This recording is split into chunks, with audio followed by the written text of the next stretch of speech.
I can't see now. Clock. I see it's 8:30. So I know we're on the dot. Keeping it real with Rudi Lickwood, the topical interactive chat show where you may end up being one of the guests every Monday night, 8:30 p.m. tackling the week's major issues with special guests and you, the audience. Comedy with Rudi Lickwood. This event is brought to you by Comedy Hotspot. Don't forget, keeping it real with Rudi Lickwood. This is an 18 certificate only. Don't forget, this is an 18 certificate only. When you're with me, Rudi Lickwood, in the comedy hotspots, keeping it real, you know this is for the over 18s, okay? So I don't want no kids out there watching this show with their trousers round their bottom, because I ain't got time for that. No, I'm way too old for that. Way. I'm not as old as a dinosaur, but I'm pretty old, okay? So what can I tell you? How's the week been for you guys? It's been another fun week, hasn't it? It's been another bloody fun week. The protesters have been out there again. Only difference is that the protesters, good evening, Denise, how you doing, baby? Thank you for being in the room. The only difference is that the protest was more like the carnival this weekend. Did you notice that? No one was pissing on the bloody statues for once.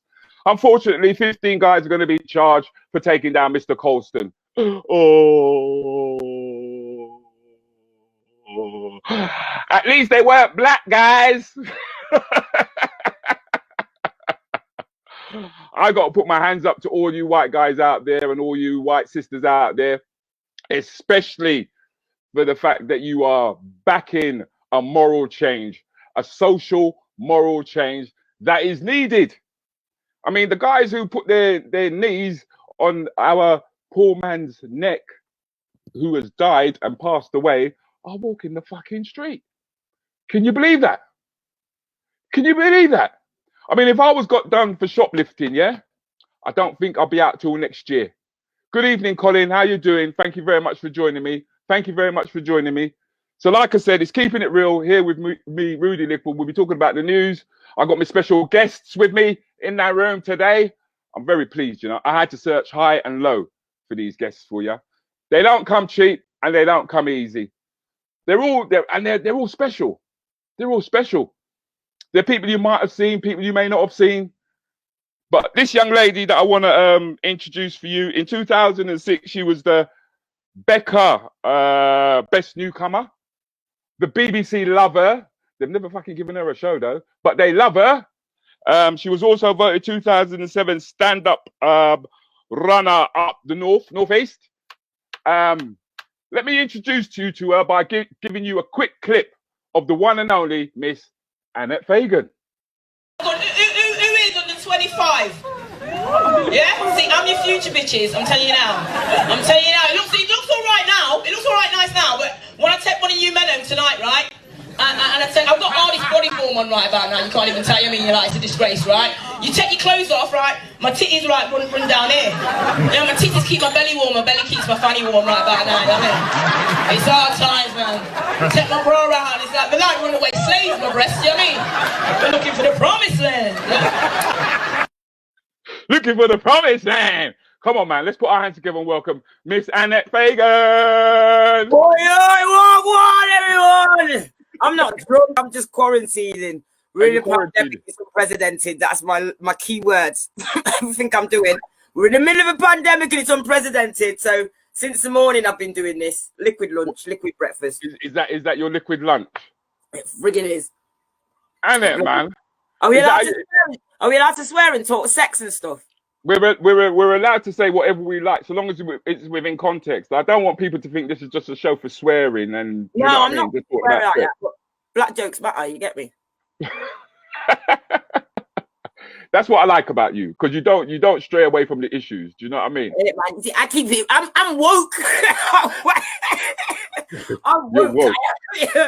You gotta be woke. Shout out Leonie Stewart. That's Soca, please. That's There's been some brilliant documentaries called "Keep Your Knee Off My Neck."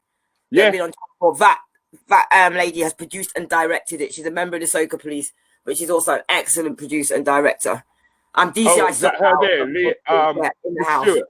Yeah, Leonie Stewart, man. Go and check out that. Don't put your knee on my neck. which really Don't shouldn't put have you on the been neck. saying, See, I think people are all over that right about now, isn't it? Everybody's all over that. yeah. I mean, what did you think when you saw George Lloyd lying down there like that? What was your personal take on that? Oh, I'm really gonna go there with my conspiracy theorist face. Let's go with the conspiracy theories. I love them. I love them. I think what my first thought was, how dare you? Every time you lot want to distract us from something, think it's okay to go and kill a black man. That's what I thought. How dare you? How dare you? You're doing it all the time. You're just killing us all the time. It's another one. How many of us are dying like this? Come on, man. They're killing them in custody. Yeah, they're killing them in custody. They're killing them walking down the road. They're killing them getting out of their cars.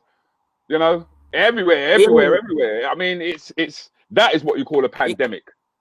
That is it, man. Thank you. Ain't it? Please, pandemic star. What I think, we need to start again. Let's get rid of the whole government. You can't reapply for your job. Let's get rid of bungling Boris.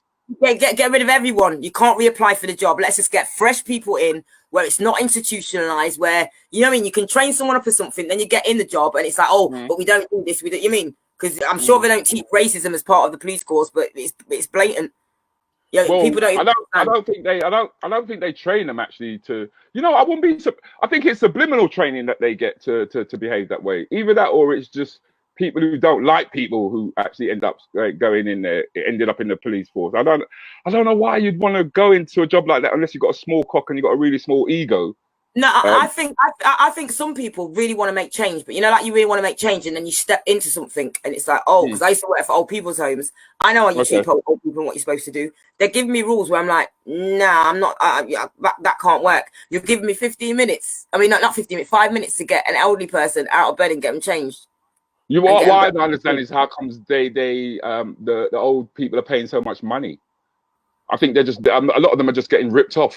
I think it's the way of getting money back from they don't want old people. This whole pandemic, shandemic, or Operation Depopulation, as I call it in the Soca police.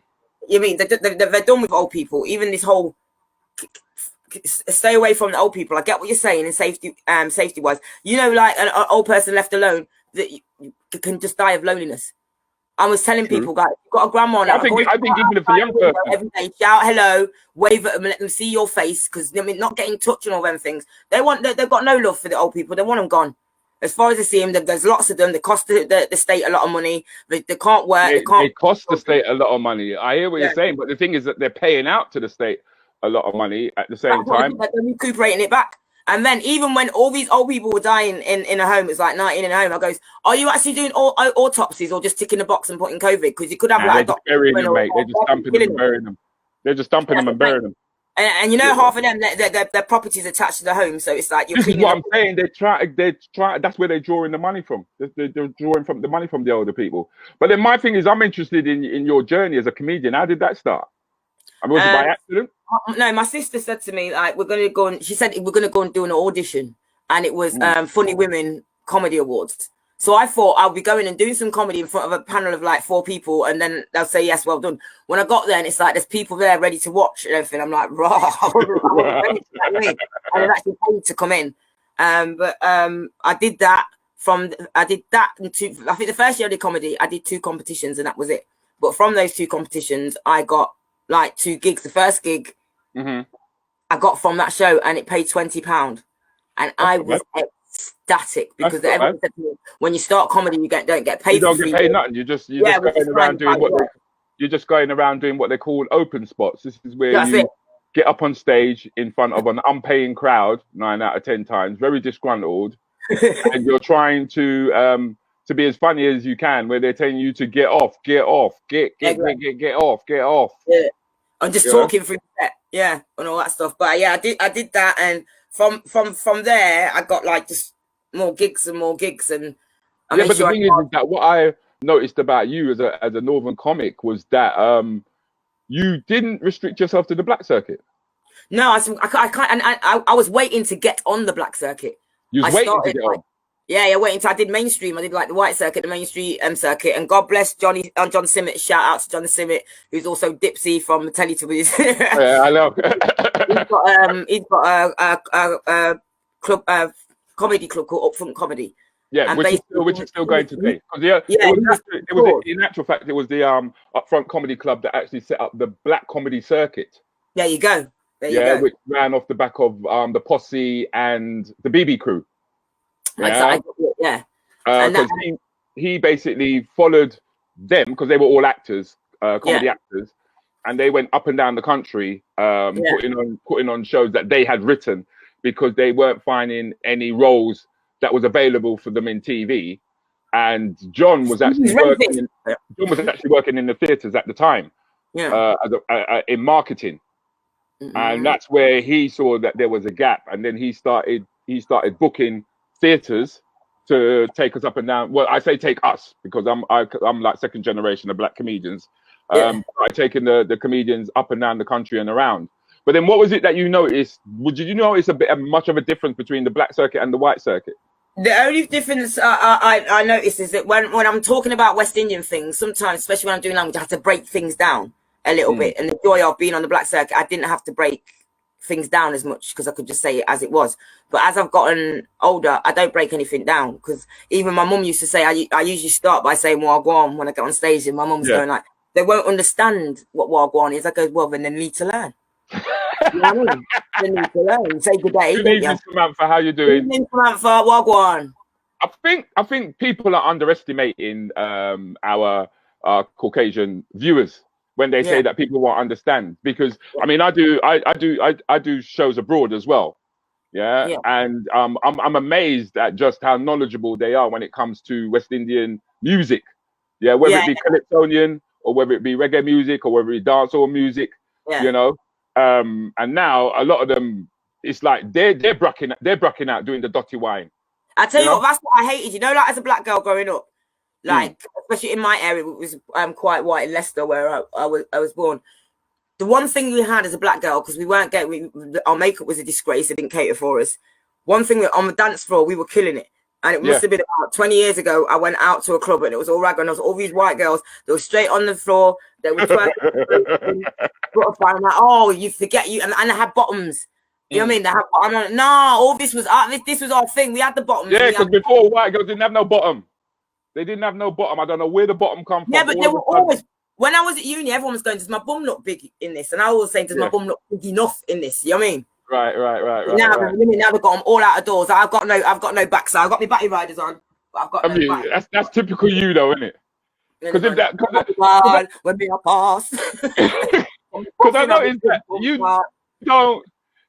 you don't mind taking the mick out of yourself, do you, at all? I went to a school that was majority white. How you survive is by taking the mick out of yourself. So someone would say something like, Annette, you're a fat bastard. I goes, I think if you look again, I'm a fat ugly bastard. So then everyone me. So I've taken away that power. So come with something. No one can cuss me better than I can cuss myself. Okay. So it's like someone telling a story about me to embarrass me. I'm like, you know what? Let me stop you there. You're not telling it right because you're not bringing enough shame to me. And I shout out to my mum and my brothers and my sisters, because we're just piss takers. We really are. You know what I mean? Shout out Roy, shout out Rosalind. Respect to my late great sister, Joanne Fagan, aka DCI Windrush. So what's it like being a female comedian on the circuit then? What's it like?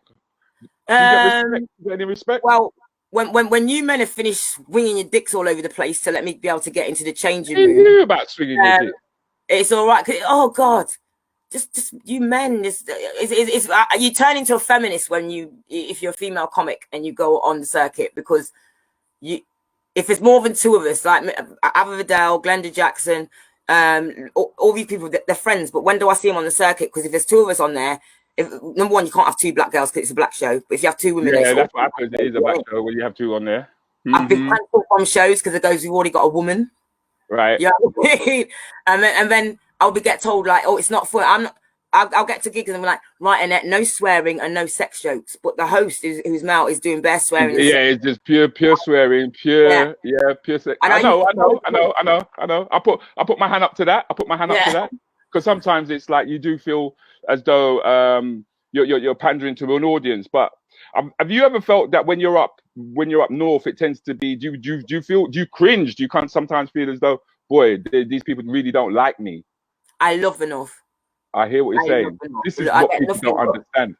I get nothing but love from the North. You know what I mean? The North fed me because, well, I'm living in Birmingham. Birmingham weren't hiring me. I came from Leicester. Leicester weren't hiring me. Yeah. It was extreme South in London, extreme North, Manchester, Leeds, Hull, them sides. That's who booked me. I got on like a house on fire down there because they're friendlier people. And that's why I think that a lot of people up north are more bigoted than they are racist. I find that when you come more towards the, when you come more down towards the south and you start to get into London, right? That's where I find racism and I find bigotry at its most. And I've got a clip to prove that. Miss Kate Hopkins, let's throw her up. Let's throw this one up. Surname. But as I said, I don't judge people on their surnames, but certainly I do make a very quick decision based on their first names. And there's a whole bunch of first names that I don't like. I don't like footballers' names. I don't like names after seasons of the year. I don't like geographical location names, celebrity names, things like Apple, things like, you know, Tilly Fizz or Jolly Apple, whatever they've decided to call their crazy. Poppy. My child's called Poppy. Yes, it's a flower. A geographical seasonal. No. Not like Latin. Poppy's quite nice. You should call it to the Latin name for Poppy. That would have been really posh. Interestingly, though, other people have criticised me for calling her Poppy because they say Poppy's a naughty name. So parents do criticise each geographic stuff? Geographic. Oh, so Brooklyn or London. Your child's called India. Yes, but you know, that's because it's not related to a location. That's because it's related to a family. No, we're talking about. You see? You see how I've gone from? You see how I've gone from a rollie to a spliff? That's what she does. That's exactly what she does. Yeah, that's what she does to me. And that's why I find that the people up in the north tend to be very upfront and very straight into you. You know what I mean? Yeah. Whereas people when you come down further down to London and that they seem to change. They seem to change. But it's interesting talking to you, and I'm gonna talk to you a lot more. In fact, I'd like you to be a part of my next interview. Because I want to introduce on my next guest. I hope you will stay. You will stay with me, Annette? Yeah, I'll stay. I've got nothing else to do. I'm in quarantine. I'm glad you will stay because this guy I really had to search for. I think he's a superstar within his own right. He's somebody that we all admire. The guy's a sex god without a shadow of a fucking doubt about it.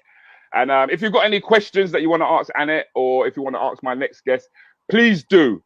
But before I introduce him, let's just roll the clip and let's see if you can work out who he is.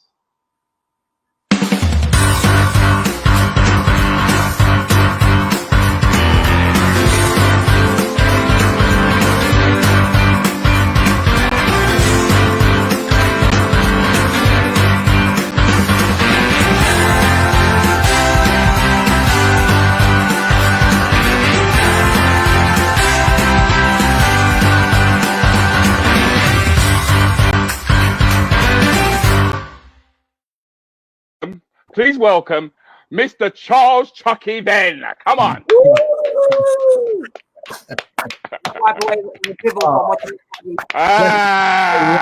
Warm welcome. That's beautiful, man. Thank you. Did you like the intro? I love that, mate. Seriously, do you know what I mean? Check in the post for that one. Top man. Thank you very much, bro. We went to a lot of work because we thought if we're gonna bring you on, we got to bring you on proper, man. You know what I mean? Definitely. We're not gonna waste no time with bringing on a man who comes from Mozart estate. You better believe it, man. Born and bred, baby. Come on now. You know. The thing is, right, is that Mozart, right, is a fucking dump. It is proper hardcore. It was quite a crap hole, but you know what, man? It was heavenly at the same time, man. That was home, the concrete jungle. It was a crazy maze in there, man. And I'll tell you something right now. Living in that environment, I acquired all the character and all the edge and the gizmo and that drive. I developed all from that area, man, all from that concrete jungle. I don't think I'd be the man today. The man I am today, if not for going through that experience and living in that environment. This is what I really want to bring up, Charles, is the sheer fact that you've shown that it's not a case of, oh, everything is against me, right? That I'm not going to pursue or I'm not going to make it. No. You know? No. I mean, what initially got you pushed in? How did you stumble into the acting? Because initially I know that it was sport was your thing. Yes, that's right. That's right, Rudi. Absolutely. I was always involved in the athletics world. Sport was my thing. That was my drive. I was adamant that was what was going to happen. But then all of a sudden, by divine intervention, I was in the park with my friend. He had a video camera, and he said, "Yeah, can we just do this scene?" I said, "All right, cool." Thought nothing of it. He said, "It's going to have a beginning, middle, and end. You're going to be a debt collector." And that was it. Did the scene. Literally, and once they said cut, my brethren said, "You know what, Chucks, you can act, man. You should seriously think about taking it up." And that was the most important words I think I've argued ever heard in my adult life. I kind of like ran with that. Went to college, like a duck to water. Okay, never look back. And here I am today talking to you, Rudi Lickwood. Oh, thank you, bro. You're making me feel special now. I ain't as special as you. Is it your birthday on Thursday, Charles? Someone said happy birthday for Thursday. Your birthday? No, my birthday's on Wednesday, man. This Wednesday coming, baby. 24th of June. Oh. Yeah, Colin, man, I think you got it wrong, Cole. Thanks for joining in, Colin. Thanks for joining in. I do appreciate that. We've got Emmanuel Paul Griffiths. He's a young comic who's coming through. And it's good. It's good because you're what they would call the finished article, and that's what they see. They haven't really seen the hard work that's gone behind you being who you are. And then, I mean, you actually told me that it wasn't just you who kind of like made it. I mean, did Seal somehow come into the equation? Right. Seal is that's like family to me. I grew up with Seal's siblings, his brother Ariel and James, and we always had this vision of, you know what, if whatever we put our mind to, we can achieve it. That was always the mantra, and we literally had nothing that was going to dissuade us from it. But what solidified it for me was when Seal picked up 3 Brit Awards, and he went on stage with just a suit, no shirt, no shoes. Hello, Leona. Whoa, hey, what's up, Leona? It's Leonie. And that was it. That told me everything I needed to know. If there were any doubt, they were dispelled at that moment. And yeah, man, like I said, we ain't looked back since. James right now is working on a huge budget movie right now in the States, starring Idris Elba.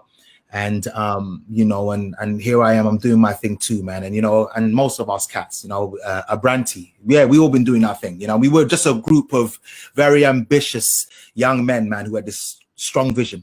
Because the thing is that when I first basically by the way, across you, I'm with you. Yes. Oh, respect, bro. Look at him. Look at the alcoholics. See, this is what the alcoholics are drinking. This is what I'm drinking. Y'all stick to the smokes. I'm gonna stick to the smoke. Yeah, I hear that, bro. I hear that. I mean, I came across you through Angela Marr, believe it or not. I mean, I knew that you was doing TV and that, but I never got close to you, if you follow what I mean. Even though I just literally live down the road from you, and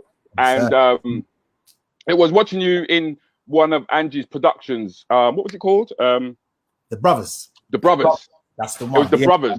With me and that was the one. Richard Blackwood. And that was you and Richard Blackwood. Well, the thing is that I'm sure you most probably get people must almost think that you're Richard. I mean, let's put Richard and let's put the two of them up here. Let's have a look. Richard Black. Let's have a look. Because I'm sure that look at that. Look at the two of them there. Look at the two of them there. I mean, that's crazy. He looks so much more like me than usual. That's crazy. That's scary. Yeah. That's scary. I can't tell you how many times I'll be out on road, man, and people saying, "Man, you're Richard Blackwood, ain't you?" And I said, "No, I'm not Richard Blackwood. I'm Good evening, Donna. You're Richard Blackwood." Crazy. Because there is a very strong resemblance there, though. There really is a genuine strong resemblance. I mean, so what was it like when you and Richard first buck up, when you first meet up with each other? What was that like? You know what, man? I knew Richard years ago when I first worked on a show called Dream Team, the first show that kind of put me on. And I'd see him in nightclubs and whatnot. You know what I mean? And we'd always show each other respect and whatnot. And I always respected Richard because Richard was the first guy that was doing it in the sense of he had his own show and a show named after him. Yeah, the Richard Blackwood show. Richard Blackwood show, man. That's right. And he was a year older than me. So when I watched him, I was like, you know, this can be done. He was one of those guys that kind of, in a way, gave me that incentive and that belief that we can do it if we really put our mind to it. So when I now saw that Angie Lamar was looking for a new actor to play one of the brothers, I took the chance, man. So I see Richie in the audition room, and it was like, yo, what's happening, my brother? He's like, yes, cool. And you know, I done a pretty decent audition, and I was blessed that Angie offered me the you know, the role on the spot, and I said yeah. And I always remember and Richard, you know, you can't deny this if you're watching this. Richard said to me, because at that time, remember, this is post football as well. I was kind of pumped then, you know what I mean? Okay. So you're hench. You're looking hench now. Yeah, you get me? And he looked at me. He said, "Yo, at least you got the part, you know. All I know is one thing: I'm going to the gym." And, you know, ever since then, Richard has always been pumped ever since. You know, I named you, Richie. No, yeah, I think that's why Richard decided to go out and start pump up himself and 100%. Put down a little weight. Because Richard used to, Angie used to call you press. Yeah, yeah. Richard used to be a little twiglet. I remember Richard. He was a twiglet. I actually saw Richard do. Richard may not even remember this, but I saw when Richard did his first gig in the comedy. Was it called the Comedy Pit? I think it was the Comedy Pit in Covent Garden. I was actually there that night. When Richard did his first gig. Richard don't know that I was there. I was actually there. That's and the moment I saw him, I was like, fuck, you know. You. Competition. Is that what I've got to work for? You could see it was just coming out of his pores. Yeah. You know, that he had something. He was special. Yeah, absolutely. He really was special. And I have so much respect for Richard Blackwood. A lot of respect. Well, as I got to know him, I like the fact that he was actually a family man as well. He was very much into family. Very much so. That's the Richard. That's the Richard I know. That's what I'm saying. I mean, he's got this charismatic bravado thing about him, which is fine. You need that. We all need an ego. Absolutely. Yeah, but when it came to family, he was on it. Yeah, I mean, completely. That's the big thing that's concerning me right about nowadays is family. It's about life as it really is. Because you got children? You got children? I do have children. I'm blessed. I have 4 beautiful children. 4 beautiful children. 2 girls, 2 boys. What ages? 24, 23, 18, 19. 8. I would never have thought that they would. Yeah, I said to him, when I told him from when he was a youth, I said, when you're 18, 19, yeah, me and you're going to race now. I was training just to make sure I was in shape. The boy dusted me, I was so vexed. So vexed. But yeah, I'm a family man, straight family man. You know what I mean? Is he straight up family man? Yeah, married as well? Everything, man, everything. So that's a lot of gal I'm upset now, isn't it? Oh, you're married? Oh, right, later. Come on, man, chill, man. Yeah, I'm looking for a man to breed. Yeah, man, looking for a man to breed right now. All right. Don't worry, man. We worked something out. So what was Father's Day for you like, man? Because I know that there's a lot of man suffering out there, you know what I mean? Father's Day, a lot of man waiting for their presents because we need them. You understand what I'm saying? We need them. That's Rudy, you're so wrong, player. You're so wrong. No, Father's Day was blessed for me. It was beautiful. I got to hang out with my kids, man. You know what I mean? We went to a park, and you know, because my oldest, they don't live with me, so you know we. Well, they're big, isn't it? Yeah, they're big. Exactly, they're doing their thing. You know what I mean? Imagine that, me telling them, yeah, come and hang out with that. Yeah. I know what I was doing when I was 22, 23 years old. I tell you right now, hanging out with dad was all right, part of the plan, but yeah.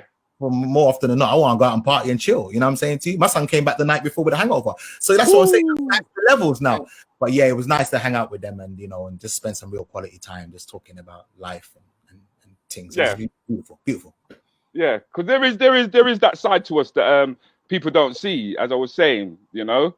And that's why when it comes to children, like I've got 3 daughters. Wow. I've got girls. Yeah, I know. I'm getting. I know, and it's like I've been punished. You look at you Asian, you'll be very upset and very poor. How many dowries is that? I sorted you out, boy. Woo, free girl.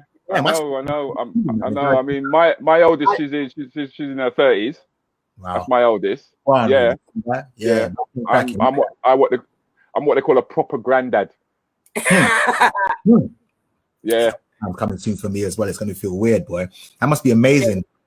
What was it like when you first had held your grandchild? What was that like? I really wanted to put him down because I knew this was putting age on me. Because like normally when you think of grandparents, you think of them bent over with a stick. Yeah, absolutely. You know what I mean? And they can't move. Come on. You know what I mean? The picnic them is going to take advantage. To have a boy, innit? To have a boy and to bring up a boy, kind of, because you've had all girls. Absolutely. Yeah. That was the only chance of me actually having a boy and raising a boy. Absolutely. So they all came. I mean, this is what they got me for Father's Day. They got me some wireless earphones. Wireless ear. Yeah. Is it hearing aid? I think they're hearing aids, actually. They're actually hearing. They're actually hearing aids. Because it's like, Dad, you never hear somebody needs some money. You never hear. They hear from now on. Yeah. But they, because you don't have children, do you? Nah, man. It's like, listen, I've got a rule: no pets, no plants, no kids. You know what I mean? I don't want any responsibilities. This is what you do as parents to me. It's like you're looking through the job pages and it says parent. There's no pay, there's no benefits, there's no holiday. You know what I mean? You work 24 hours for the rest of your life, and you go, all right, I'll apply for this job. Hell to the no. You know what I mean? Nah. You know what I mean?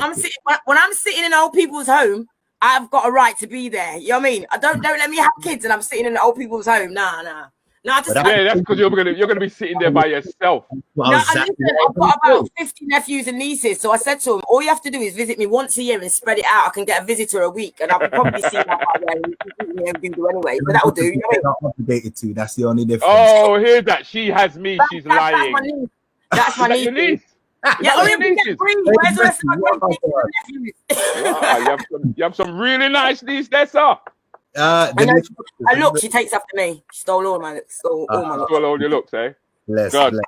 You're blessed. You're blessed, Annette. You're blessed. No, she's definitely blessed. I mean, what I wanted to do was, I was hoping to run through some of the things that you've actually done, Charles, because you've done quite a lot, you know. Yeah. You've really done quite a lot, and it'd be interesting if let's just run this clip and just have a look at what this man has been through.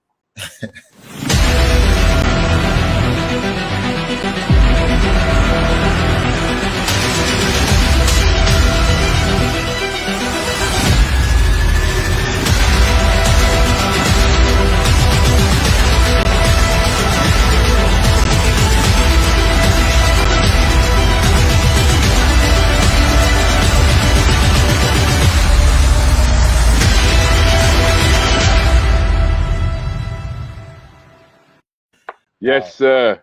Can I just say, I love footballers' wives. I was addicted to footballers' wives. And what made me laugh, at the time I was in a relationship, days, and I remember I used to say, record footballers' wives for me. And when I was sitting there watching it one time and he was asking questions like, what's he doing? What's going on there? He was more addicted than I was. He was like, this is brilliant. We're not even into football. It's brilliant. It was crazy TV, man. It was honestly trash TV. It was honestly, and it was, it was like football meets Dallas, honestly, the crazy garish clothes and the cat fights, the salacious scenes. Yeah, man. And it was a great time. I mean, honestly, and that was the first time as well in the show when myself and Fino Ruche came in. It's the first time they had a black couple, and reveling in all their splendor. You know what I mean? Which is rare. It was really so rare. We're talking about 2005, and at that point, well, as I often tell people, Idris wasn't around at that point. Idris was, as I remember, Idris was kicking a Coke tin. That's right. Right down at East London. I'll tell you the truth. The States trying to make it happen. Idris used to come and watch the comedians and stuff like that. And I remember I was with Quincy one night. Right, Idris was there. Yeah, I didn't know who Idris was at the time, and we were kicking a frigging Coke tin. Yeah, mad. But the interesting thing though, the funny thing is, and I forget to always tell this story. When I was auditioning for Footballers' Wives, I was in basically I was waiting to, you know, get the news as to whether or not I got the gig or not. And I ended up going through a mutual friend of ours. I ended up going to one of Idris's plays in the West End. You see, because what it was in the States, he was known. Wire was out and it was big then in the States, but he didn't come over to these shores. So I remember I sat down with him and, you know, and he was just a lovely, warm guy. Do you know what I mean? Just like one of the boys. And I told him, you know, what the situation was with Footballers' Wire. He said, yeah, mate, you know what I mean? Yeah, I really hope that one works out for you. You know what I mean? Yeah, you know, go for it. And I went, nice one, Drish. You know what I mean? And then lo and behold, you know, I got the gig. And then not long after, you know, Wire came over here and it blew him up. It blew him up, man. Oh, nice. Colin Mayhew, my man. It's a man who knows his stuff. Agent Hammond or Spider in Rapture. Which role did you prefer? Ah, wow, that's a good question. Agent Hammond, man. Agent Hammond. I was a hell of a role, man. It was hell of a role. And also it was the way in which it came around as well. It was just what, Charles, do you feel something when you dance? Yeah, answer the first one first. I'll answer the first. You know what it was? When I went, because I'd gone up for 3 roles at that point, and I was literally down to the wire with all 3 of them, and one of them didn't work out, and I thought, oh shucks, man, okay, at least I got the other 2. The other one didn't work out. Oh my god, I've only got 1, and the other one was Born Ultimatum. I'm thinking to myself, man, Born Ultimatum. That audition room, when I was in that audition room, there were at least over 60 odd people in there doing these fight routines and blah blah. I'm thinking to myself, man, no chance. This is no chance. Ain't gonna work, man.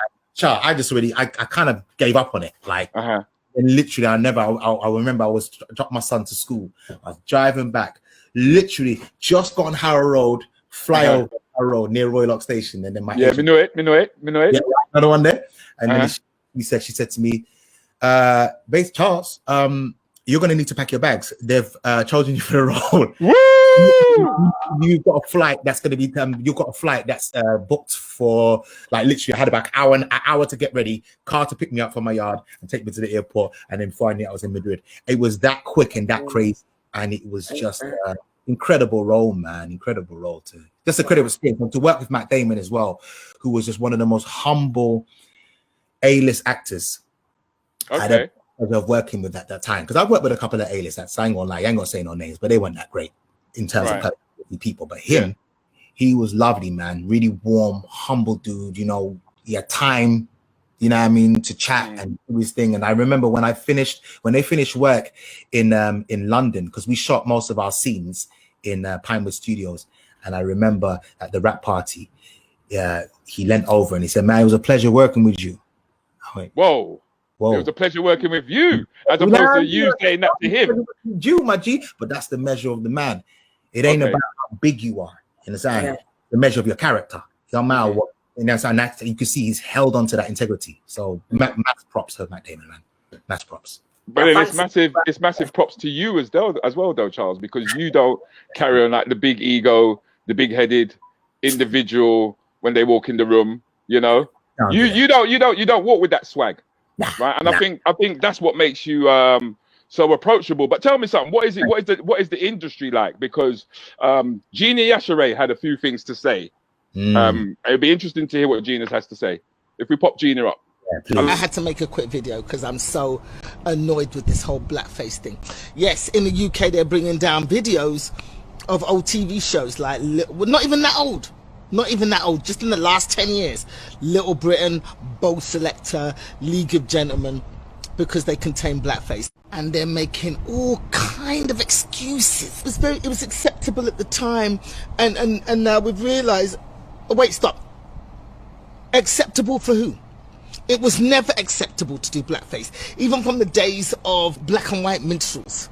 Even as a child, I knew that shit was racist and unacceptable and offensive. What happens is these white actors now, are white creators, bringing back blackface, pretending it's ironic. Oh, there's just characters. You know, I just want to play characters. You want black characters? Get black people to play those characters. That's my point. 100%. That's my point right there. Has the UK industry changed in any kind of way? Because the thing is that you've been in Casualty. You get me? You've been in EastEnders, EastEnders as well. Yep. Absolutely, man. You know what? it's improving, but as I've always said, man, it's not fast enough in my opinion. It's not fast enough. Charles, have you got an experience you can share with us where it's just like a really blatantly racist experience? Wow. Do you know what, man? Okay, I'll tell you something, but it wasn't on it wasn't UK television. This was actually on a film I worked on in Bulgaria. And it was an action horror movie, but it was had a lot of action sequences. And there was a scene that involved a crash with a coach. So I had a stuntman. And the stuntman was a white man. Okay. How does that work, man? Oh man. So they had to black him up. They blacked him up, bro. They blacked him up. I could have done that role. They had no blacks, man. There are no blacks that were they didn't stop to think, okay, we have the stunt sequence that's going to involve one of the main characters within this. Okay, it might be a good idea to actually hire a black stuntman. They somehow went over their head, and they instead decided to use a white man, and they blacked him up.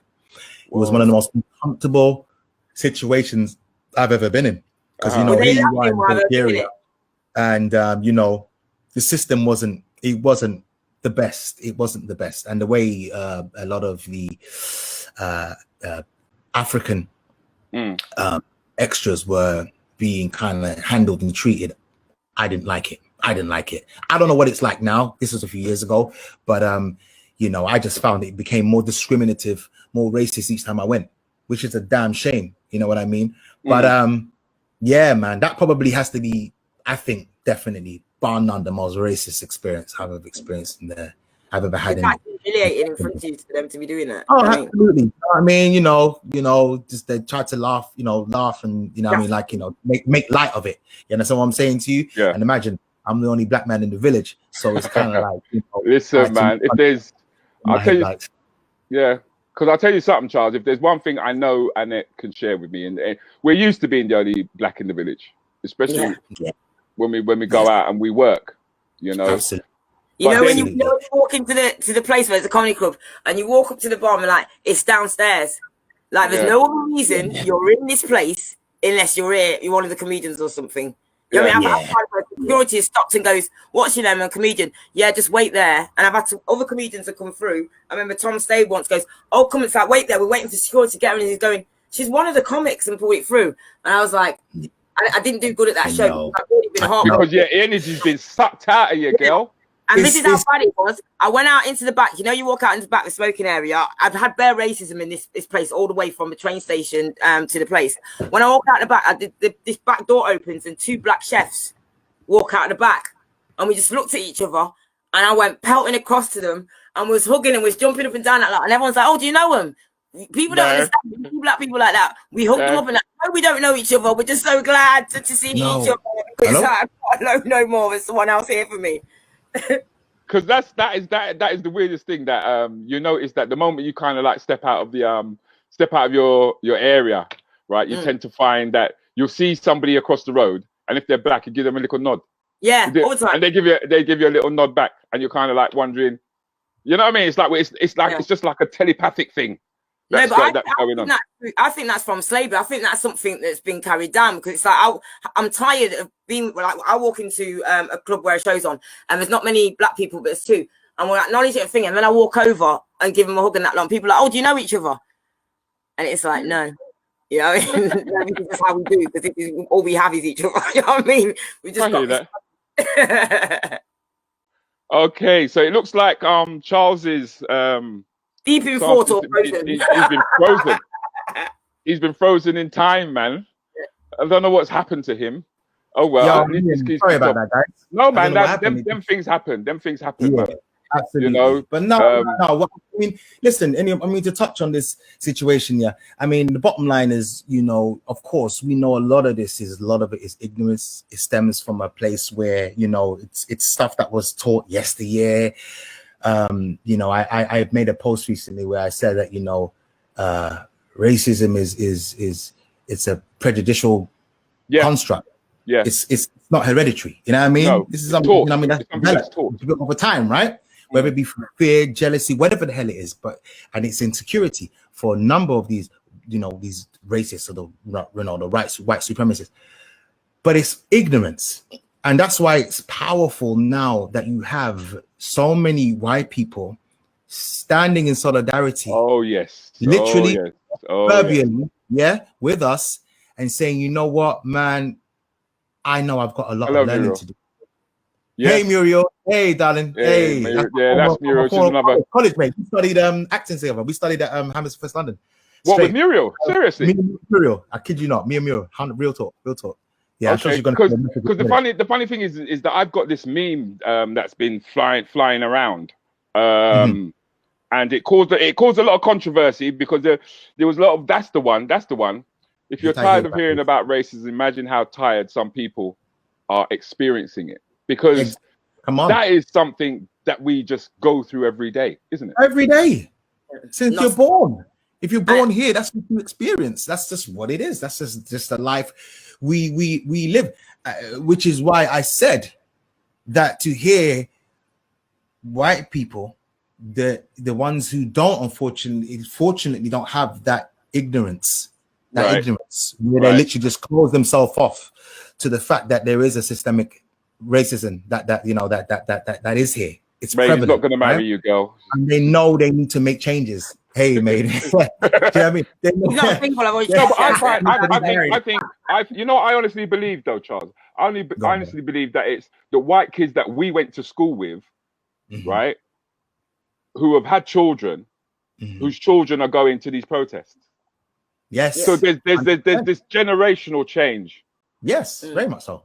That is definitely happening, and it's like, what they don't realize, it's almost like they don't realize that we actually feel like we're part of this community. I mean, of the UK, we're part of the ethos of it. I mean, the way that you demonstrated it to me, anyway, was through the 20 push-up challenge. Yeah, don't tell me Charles has gone again. He's frozen. Right? The 20 push-up challenge basically it looks at veterans. It looks at war heroes. I say they are war heroes. I know that there's the politics behind the wars, right? Yeah. And I'm sure that but there's this thing called post-traumatic stress. Yeah. Okay, and this is what a lot of the army boys suffer from when they come back after doing their tour of duty. Yeah. And you was actually nominated to do the 22 push-up. How did that come about for you? The 22 push-ups, that came because of there was some very thoughtful, mindful person decided to try and raise some awareness with regards to depression, and mental health that is so much more prevalent in 2020 and over the last 10 years. And it's prevalent mainly because people are talking about it. Okay. You understand? It was always that, widely held misconception that if you have mental issues, it means there's a form of weakness. It suggests that you're not as manly as the next man. You're not mentally strong, which is far from the case. And interestingly, I would say one of the prominent figures in the public eye who made a huge change by, I wouldn't say, would I say admit it? I wouldn't say admit it, but just decided to speak about it was Prince Harry. Out there. When Prince Harry spoke about it, man, that had such a huge impact on men. It made them think, wow, well, if this man who seems to have everything can talk about it, then why the hell can't I? Yeah, but what I want to show is never mind him, fuck him. I'm more interested in Charles. Because it's what you did. It's what you I want people to see what he did. Let's bring up the clip. The 22 push-up challenge is to raise awareness for the veterans of war, US soldiers as well as UK soldiers. Here we go. We're gonna go with the one-arm push-ups. Now, do you hear that? He's going with the one-arm push-up. 1, 2, one-arm push-up. 4, 5, 6, 7, 8, 9. Annette, behave yourself. 11, switch. Annette, man, you're wrong. You are so wrong. 2, 3. 4, oh no. 5, 6. Oh no. 7, 8, 9, 10, 11. I believe that makes 22. I believe that makes 22 as well, Charles. I got to say big up. Yeah. I live my best life just then. I got to say big up. I thought we'd find that clip, right? Because you are a sex symbol. You know that, don't you? Do you know what, man? I'm just a man that's trying to age gracefully. That's No, you ain't. No, you ain't. No, you ain't. Because we're running out of time, right? And when I sat down and I thought I was going to do this show, I've always loved this show, Strictly Come Dancing. I've always loved it. Yes, yeah. Them lot calling me a puff for liking it and stuff like that. Yeah. Because it's about dancing and stuff like that. Yeah. Because normally when I slot dance, yeah, run the track for me, please. Run the thing for me, please, Jim. This is how they normally see you. This is how.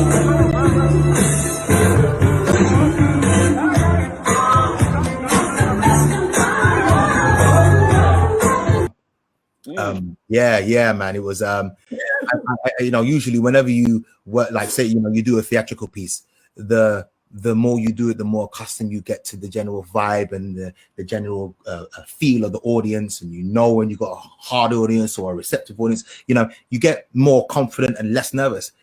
Strictly, it was a polarized opposite. I got more nervous as the show progressed. I hear that because you was pushing the bar. The bar was constantly being pushed. Yeah, man. And Karen was constantly on me, man. She would not let me, like there was no off days. Okay. No. So what? Are you a classically trained dancer? Was that just? Man, I'm classically street. Yes, man. Natural black cat. You know what I mean? I grew up. Like I said, Mozart. That was. So we're talking Shap Attack. We're talking about Mastermind. We're talking about all them boys there. Yeah. You understand? The hip hop and the break dancing and body popping. I'm from that world. I'm a nightclub dancer. So for me, obviously as an actor, the one advantage I had was as an actor, you are so attuned with your body. Now, as a black man, let's keep it real. Yeah. You like those combinations. It's a very dangerous mixture. You know what I'm saying? And if I take out a drum now, we all get into the rhythm. If I start giving it easy. Instinct. We all just instinctively. You know what I mean? But I'll confess that I got 2 left foot, right? But I don't care. I'm elbows and knees when I'm on the dance floor. People better just get out of the way. People just get out of the way. But Charles, it's been a pleasure having you. It really has been a pleasure having you. Thank you very much for giving me your time, especially you, Annette. I noticed that you was using your liquid spray back there. What was that? Shout out to my spray. It's a creation by the Soca police. We literally put Ray and Nephew straight into a bottle. Because the thing is, we travel to a lot of carnivals and that lot. When you go on the plane, they don't have Ray and Nephew as an option of a drink. So that's if they're offering drinks at all. But this way, you're allowed 100 milliliters on the plane, innit? So you just bang it in your makeup bag, bit of pink gin in another one. But don't even know. They wonder why we're bladded when we come off the plane.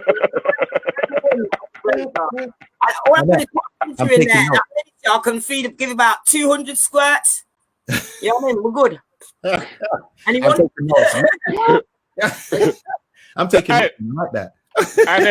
Annette, please, thank you very much, Miss Fagan. Please, thank you very much for spending the time with me. Ladies and gentlemen, at home, I beg you go on to their Facebooks. Have we got that running across the bottom there? Do we have some information running across the bottom there where they can actually get in touch with Charles and which is nice. And if we can have one running up, especially for Miss Annette Fagan. They have been my 2 guests tonight, ladies and gentlemen. You've been with me, Rudi Lickwood, and we've been keeping it real. Thank you very much, and look out for me. God bless Good night. Keeping it real with Rudi Lickwood, the topical interactive chat show where you may end up being one of the guests every Monday night, 8:30 p.m. tackling the week's major issues with special guests and you, the audience. Comedy with Rudi Lickwood.